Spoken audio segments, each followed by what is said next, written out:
Have you heard the news?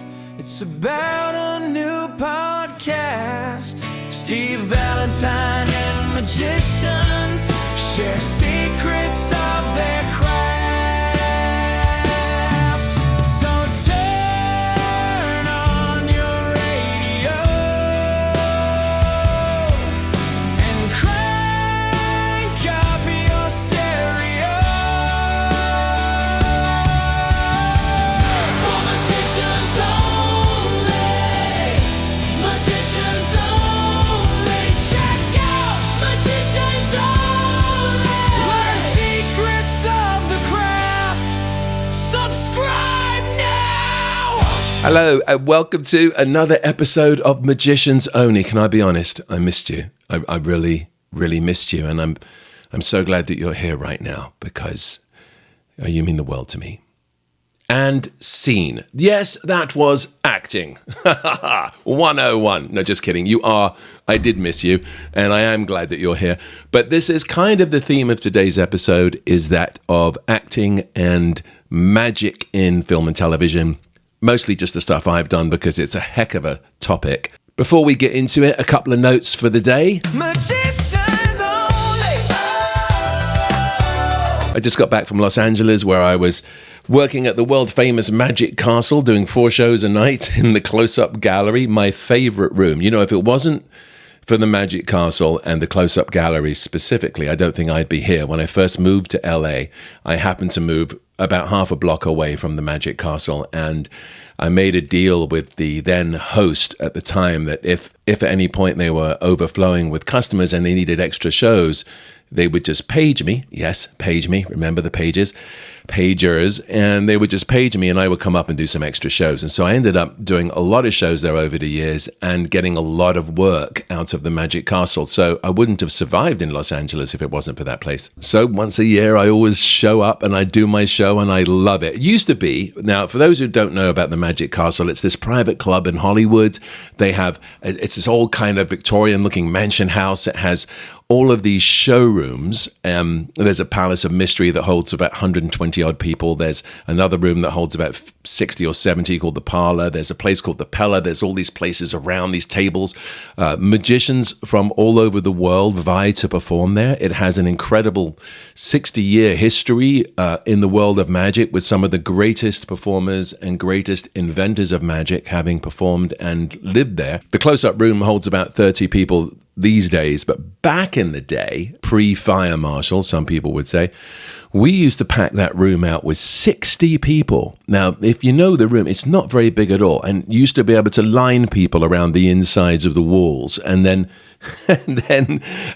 it got so hot, but the energy in that room was just, you couldn't match it anywhere else in the world. It filled, I can't even express it.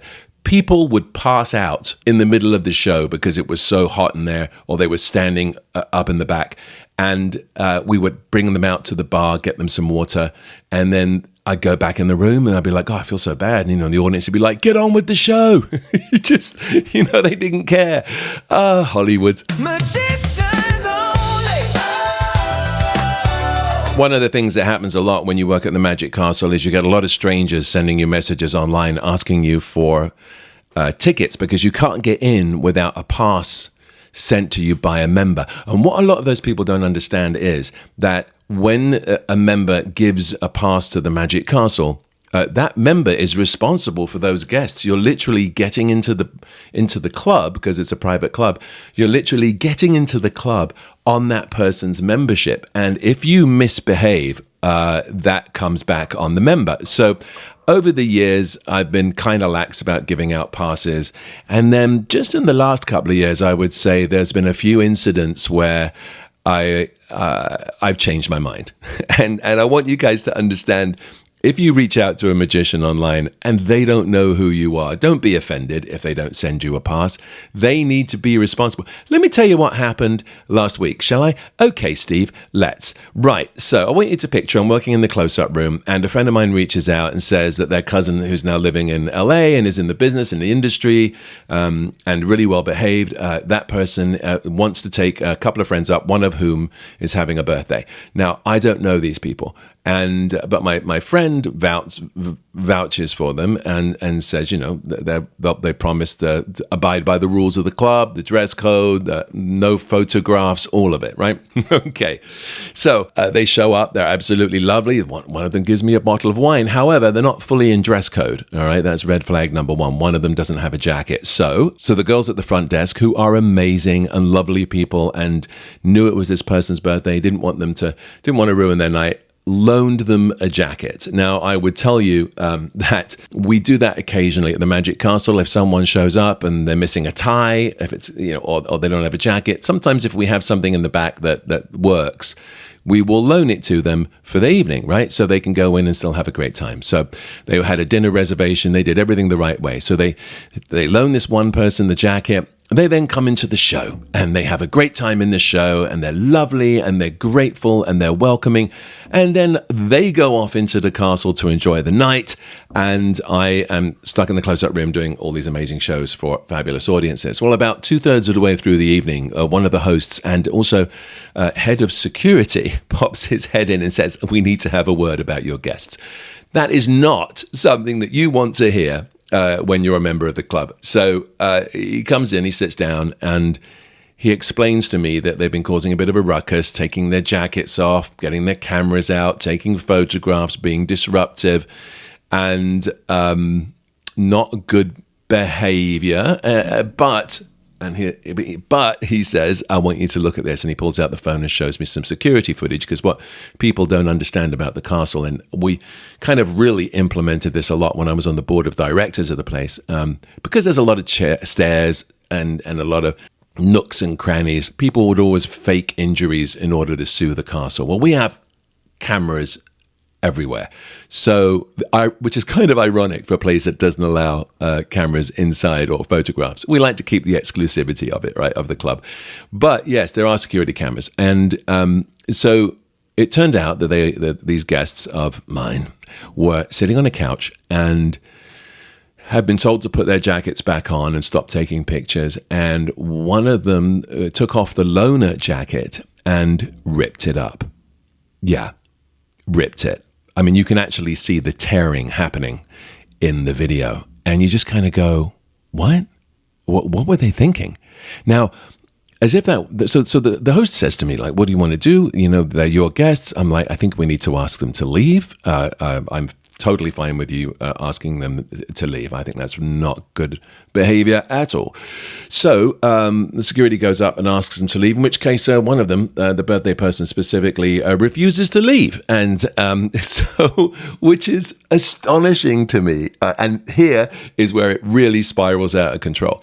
So they refuse to leave. They ask him like 3 or 4 times, at which point legally they are now trespassing, so they can be physically escorted from the building. So the security guys, who are amazing, hats off to them for keeping their cool and for just being so lovely and professional. And they start to try to escort these people out. Well, the person whose birthday it was, who ripped the jacket, starts getting very angry and threatening, and starts to fight back. It's nuts, hurling verbal abuse. And I can hear the security guys literally saying, "If you touch me again, that's assault and I will have you arrested." Literally. So finally, they get them out of the building. And just so you know, if you ever reach out to me for a pass to get into the Magic Castle, whether I know you or not, I'm just going to say no. Don't be offended. I don't ever want to go through that again. Magicians only. I love Hollywood. It's been an amazing place to live for almost 30 years. And so many stories, some of which I can never tell, but some of which I can. As we get into my TV magic experiences, I just want to let you know a couple of things. One, I remember the first movie that I ever did. Well, no, the first larger part. I had done 2 movies. I got a couple of scenes in Mars Attacks, which I loved. I just watched it the other day. That movie holds up. And then I did a movie called Father's Day, but I ended up on the cutting room floor on that one, which was devastating. But I did this film, and it was, okay, I'm going to I'm going to tell you what the movie is, but you're not allowed to watch it. Okay. Okay. It's called Santa with Muscles. Hold on. Stop laughing. Stop laughing. Yes, it's Santa with Muscles. And it was starring Hulk Hogan, who recently passed away. I don't have too many Hulk Hogan stories other than, we filmed this movie in Fillmore. It was a lot of fun. It was my first major role in a film. Wasn't a great film, obviously, but it has stood the test of time. I recently got asked to attend a screening in Los Angeles for an organization that screens some of the worst movies of all time. And then they asked the cast questions. Sadly, I wasn't available. Most of the time, people say, what was it like to work with the Hulk? Well, most of the time, I didn't work with him. It was his stand-in. See, Hulk would only come in when he was on camera. Then he'd go back to his dressing room. And then his stand-in would come in, and I would do my scene. When they were shooting over the stand-in's shoulder, I would go and do my scene. They would shoot over the stand-in's shoulder. And so I would be doing my lines with someone who really couldn't act. But it was a very interesting experience. But I had a fight scene with Hulk Hogan that was fascinating. The whole thing was a fight choreographed by Chuck Zito, who you might know from Oz, who was a great guy. The movie which we made, or which came out in 1996, was a very interesting experience. The cast, I mean, get this. So we had Hulk Hogan. We also had Robin Curtis, Mila Kunis, who I think was about 9 years old, and Don Stark, who both ended up going on to the 70s show. Adam Wiley, who of course was a famous child actor at the time. Ed Begley Jr. And I remember we were filming this in Fillmore, and Ed would jump on his bike, not a motorbike, because Ed is off grid. So Ed would jump on his bike and he would bike all the way to Fillmore and then have to sleep for a couple of hours because he was exhausted. Also, Garrett Morris was in the movie, and I worked with him years later on Psych. It's a very incestuous town. You know, you work with people and then you might see them 5, 10, 15, 20, 30 years later. I mean, Adam Wiley, who I know from the Magic Castle, because he's also an actor who is a magician, or a magician who is an actor. So it was great. But my one memory of this, which was the weirdest thing, there was this creepy guy that would hang around kind of just off the set, and he was a local guy, and he would kind of just be kind of looking weird. And one day, and they set the craft service table, the snack table, they set it up near the perimeter, and he came over and he started talking to me, and he was like, "Hey man, how's it going? You good?" And I'm like, "Yeah." I said, "Do you come watch all the movies that film here?" He goes, "Oh yeah, man." He goes, "Yeah, I take a lot of pictures, you know, a lot of actors that film movies here, you know." And I was like, "Oh, that's cool." He goes, "Are you going to be here tomorrow?" And I was like, "Yeah, I think so." And he goes, "I'm going to bring something to show you." So the next day, he shows up with a photo album. He had a long lens camera, and he would take photographs from across the street from his car down the road, like he was staking out a crime scene. But he had pictures of almost every celebrity you could think of who had filmed there, picking their nose. That was what he wanted to do. He just wanted to catch celebrities picking their noses. Like, I honestly think that I don't know if he's still alive, but if he's still around and he has that book, that would make a series of fascinating memes. So as much as, you know, the movie didn't turn out to be fantastic, it was still a wonderful experience. And for a young kid who was trying to break into the business, I was thrilled to be given the chance to play this bad guy called Dr. Blight. Remember, kids, it's about the journey, not the destination. Magicians only. So yeah, today's episode is about magic and acting and kind of some of the adventures I've had over the years, some of the shows that I've done. I've already done an episode on Monk, so have a look back, check out the Monk episode, because that was such an iconic episode, especially because I killed somebody very loved in that episode. So I talk a lot about that in one of the earlier episodes of Magicians Only. But you know, one of the things you notice when you move to town, like when you're in another city and you think you see a celebrity, chances are it's just someone who looks like someone who's famous. But when you see someone in LA, the odds are it is that person. So when you look at someone and go, "Oh, that kind of looks like that famous actor, but he's a lot shorter." No, that is that actor. There's kind of a height thing going on in Los Angeles. I know because I'm 6'5", and so whenever I would go to an audition, if they asked me my height, I knew right then and there I didn't have the part, because it meant that probably the leading man was a lot shorter. I must have auditioned for Charmed, the original series, I don't know, a dozen times, to the point where they felt bad for me and they ended up giving me the part and then saying, we're just going to give this to you, but if you could do most of it crouching, because the girls are quite short in the show. So if you could do most of it crouching, that would be great. But you see the power of celebrity wherever you go. I remember being in a restaurant once and it was buzzing and George Clooney came in and went up to the bar and the place, like the energy changed.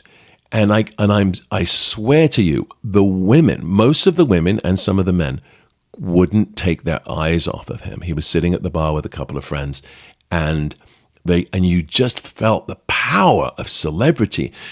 Women that were on dates would get up and just go to the bathroom and kind of brush past him. I mean, it was palpable, the power.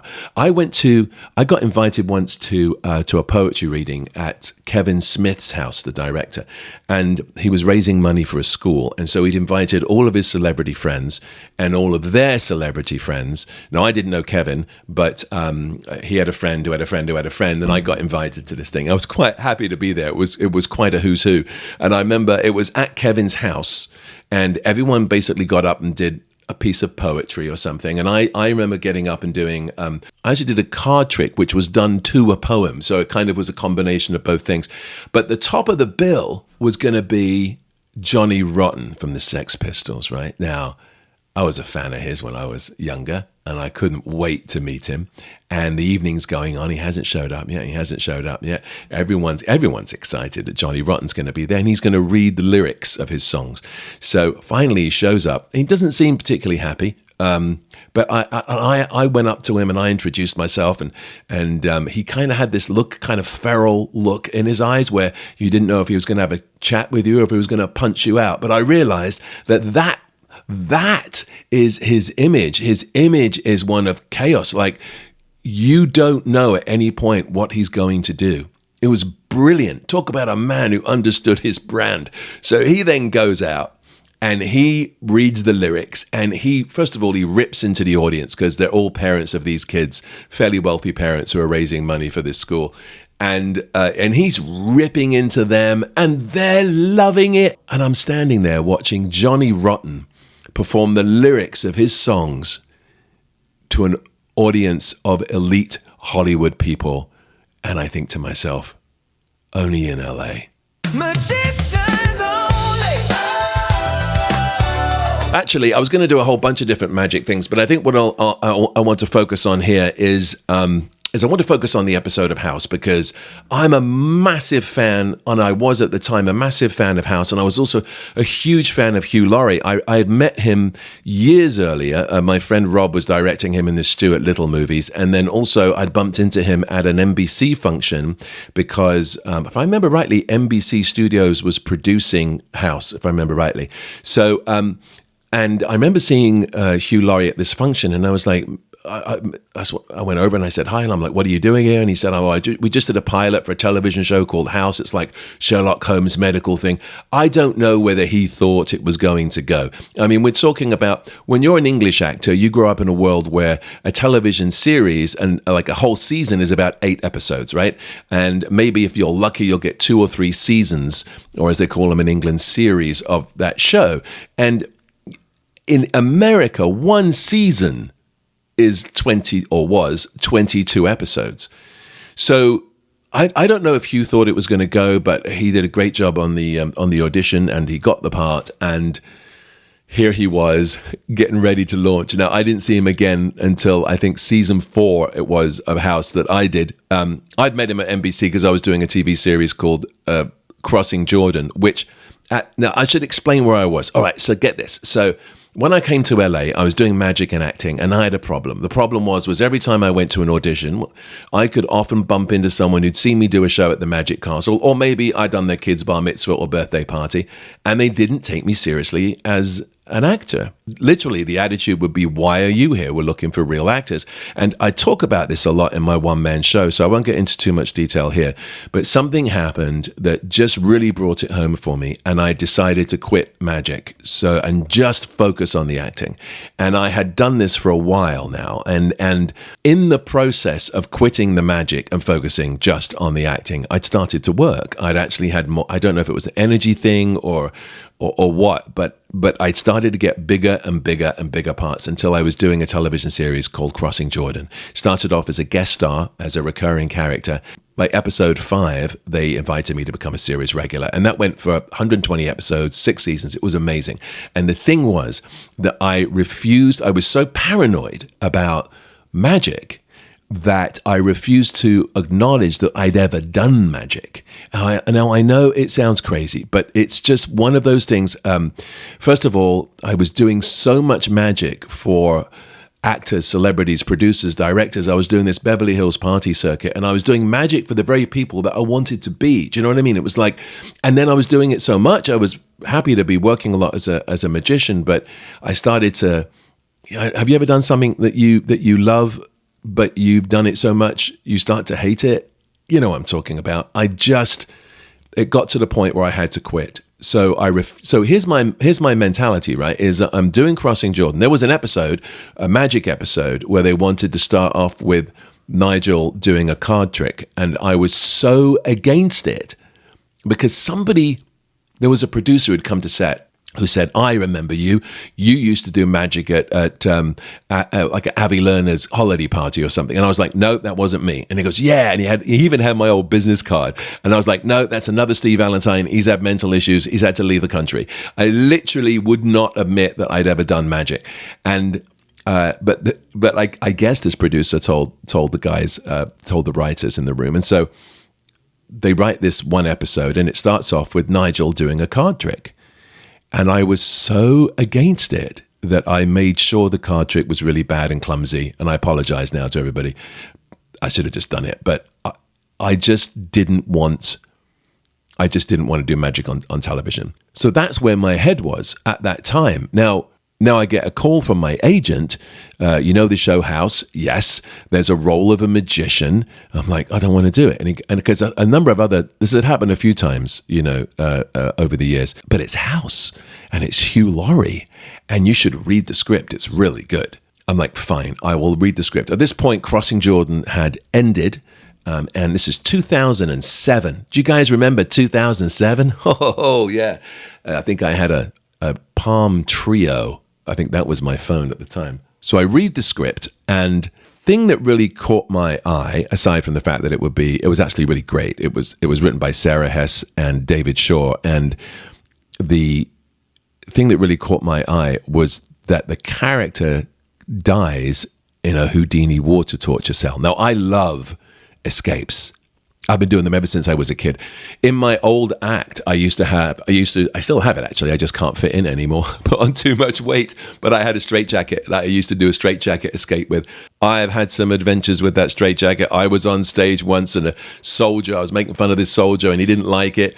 So he pulled that, the strap that goes between the legs. Oh yeah, well, he put it between my legs, buckled it up, and then lifted me in the air with it, at which point I hit the ground, military police storm the stage, and fighting ensues. So I've had wonderful experiences with a straitjacket. I've been on a cruise ship in the straitjacket where the ship's rocking and I want to throw up. I mean, yeah. Not that long ago, I was asked to do a fundraiser, and I thought, I'll do the straitjacket escape. It's like an 8-minute routine. I did it for years. I'm not even going to bother to practice. It's in the garage. I'll get out the jacket and I'll just do it. So I go to Brookledge where the event is happening, and I get up on stage, and as they're putting me in the straitjacket, I realize that either the jacket has shrunk enormously or I put on a couple of pounds. Well, turns out I put on a couple of pounds. So it's super tight, and the music starts. I've got this whole comedy routine that I do, and I can't get out of it. I can't get out of this straitjacket. I can get the arm just about over my head. If you've done a straitjacket escape, you know what I'm talking about. But I can't get out of it. So I'm struggling. I can't get this thing off my body. And everyone's staring, and the music ends. And now it's silence, right? As everyone's like watching this man on stage just struggle for his life. I'm rolling around on the floor, and it was real. Finally, I get this thing over my head. I do the Houdini move from the video of him doing a straitjacket where he throws it down, jumps onto the jacket like he's dominating this thing. and the place goes nuts. And it was at that point that I realized two things. One, practice with your props, you tit.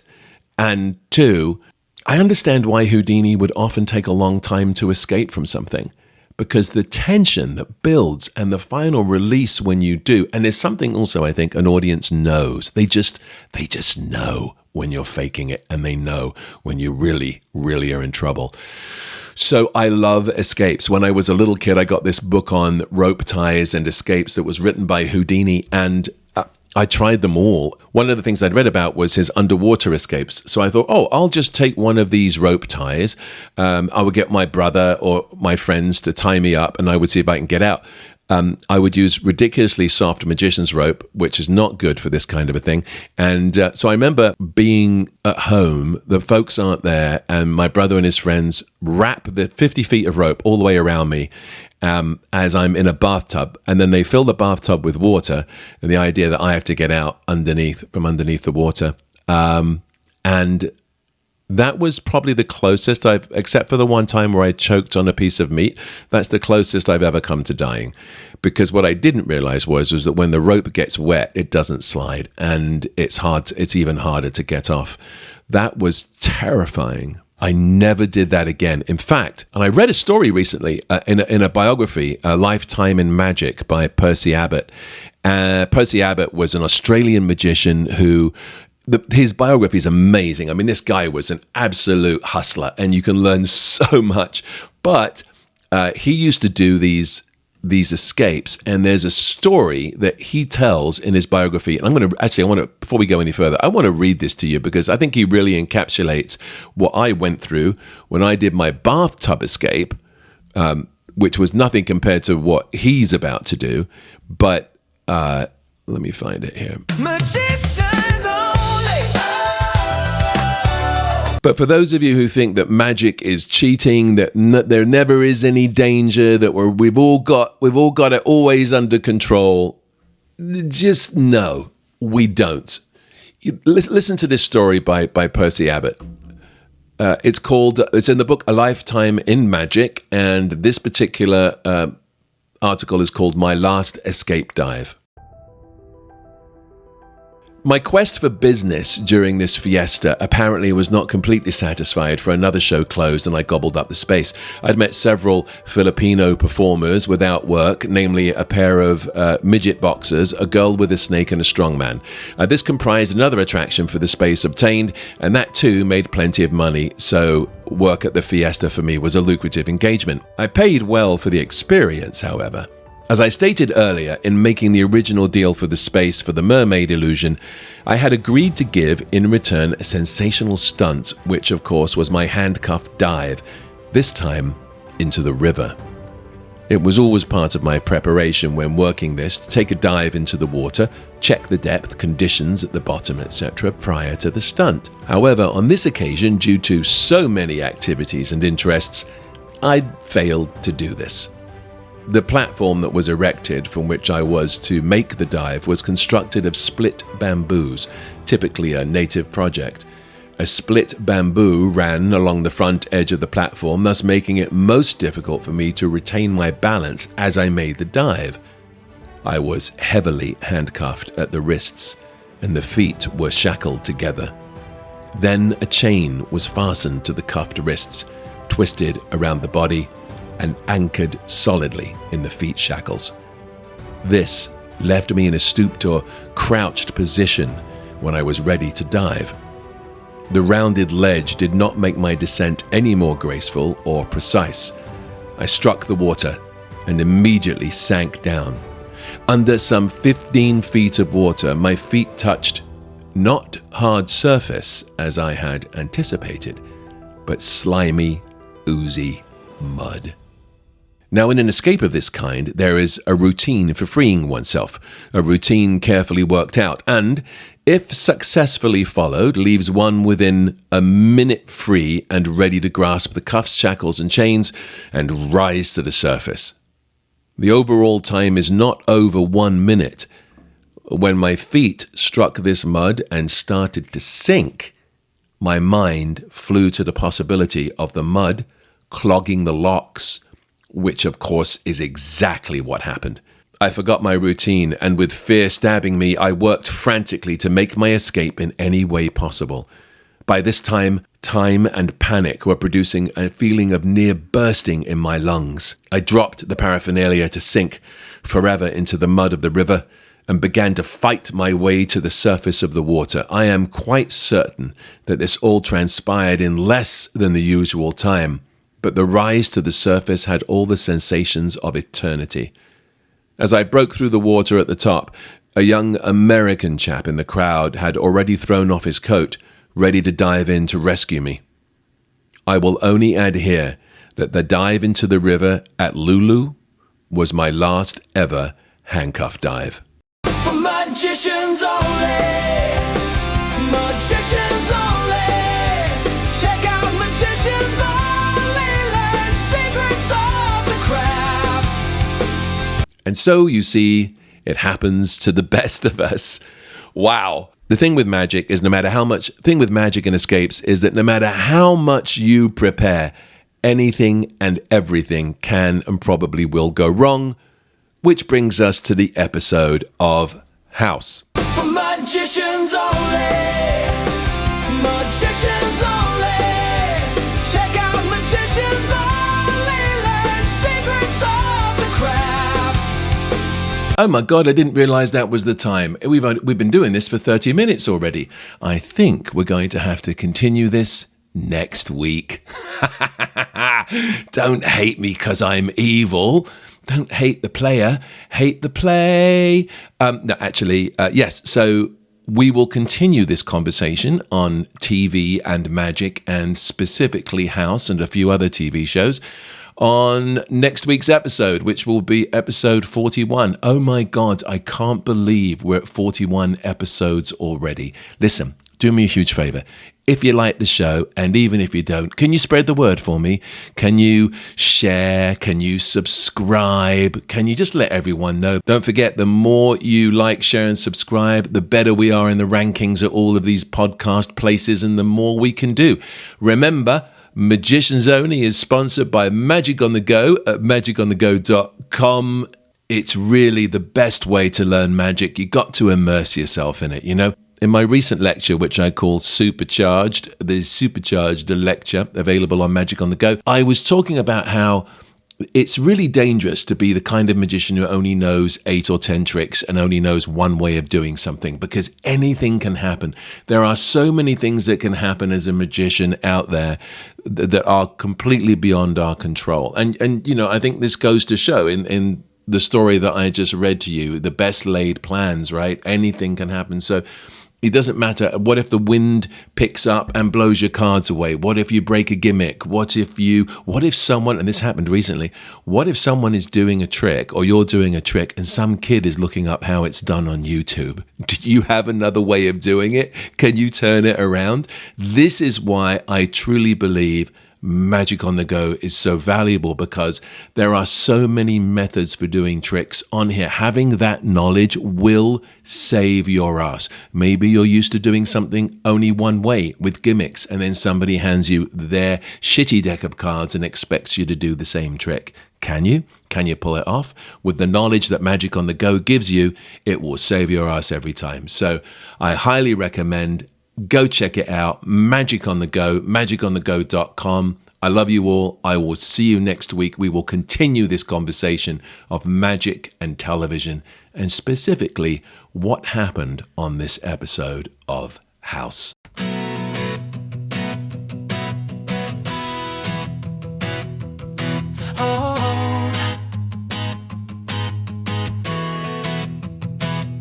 Step inside.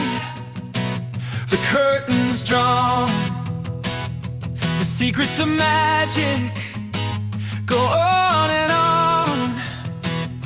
With Steve Valentine, your host tonight, a master magician. The spotlight's bright.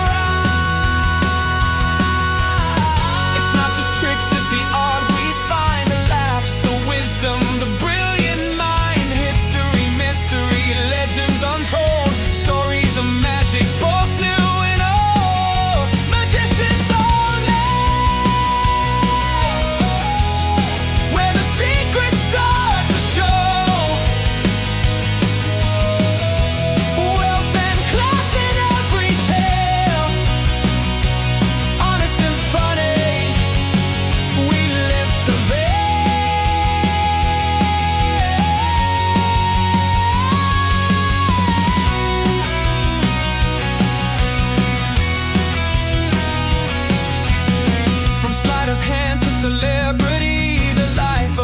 magician is wild to see behind the curtain.